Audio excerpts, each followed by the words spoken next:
സ്വർണ്ണമോഷണ വിവാദങ്ങൾക്കിടെ ഹൈക്കോടതി നിയോഗിച്ച amicus curiae സന്നിധാനത്തെ strong room പരിശോധിക്കുന്നു. ജസ്റ്റിസ് KT ശങ്കരനാണ് പരിശോധന നടത്തുന്നത്. അറ്റകുറ്റപ്പണി പൂർത്തിയാക്കി എത്തിച്ച ദ്വാരപാലക പാളികൾ നാളെയാണ് പരിശോധിക്കുക. തിങ്കളാഴ്ച ആറന്മുള എത്തി ശബരിമലയുടെ പ്രധാന സ്ട്രോങ് റൂം പരിശോധിക്കും. ശ്രീരാജ് ബാബു ശബരിമലയിൽ നിന്ന് ചേരുകയാണ്. ശ്രീരാജ്, ഏത് തരത്തിലാണ് ഇപ്പോൾ പരിശോധന പുരോഗമിക്കുന്നത്? ഏറെ നിർണായകമായിട്ടുള്ള പരിശോധനകളിൽ നിന്ന് ഈ ഘട്ടത്തിൽ എന്തെങ്കിലും സൂചനകൾ ലഭിക്കുന്നുണ്ടോ? സംഗീത, പ്രധാനമായും 2 ദിവസമാണ് സന്നിധാനത്ത് പരിശോധന നടക്കുക. സ്ട്രോങ് റൂം തുറന്നുള്ള പരിശോധന നടക്കുക. അതിലെ ആദ്യ ദിവസമായ ഇന്നത്തെ പരിശോധന പുരോഗമിക്കുകയാണ്. ഇന്ന് രാവിലെ 10 മണി പിന്നിട്ടതോടുകൂടി തന്നെ പരിശോധന ആരംഭിച്ചു.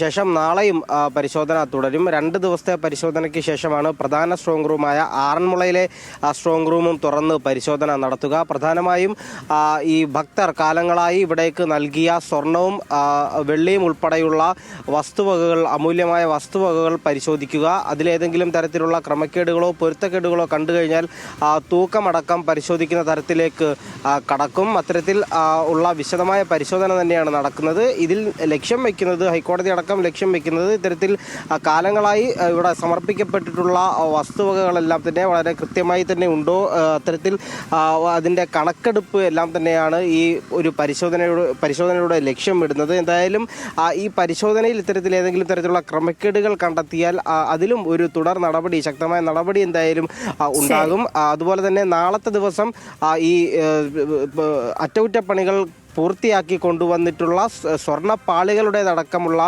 പരിശോധനകൾ നടക്കും. അതിനായിട്ടുള്ള വിദഗ്ധരടക്കമാണ്. നിർണായകമായ പരിശോധനകളൊക്കെ ഇപ്പോഴും നടന്നുകൊണ്ടിരിക്കുകയാണ്. ശ്രീരാജ് ബാബുവാണ് ശബരിമലയിൽ നിന്നും വിവരങ്ങൾ പങ്കുവച്ചത്.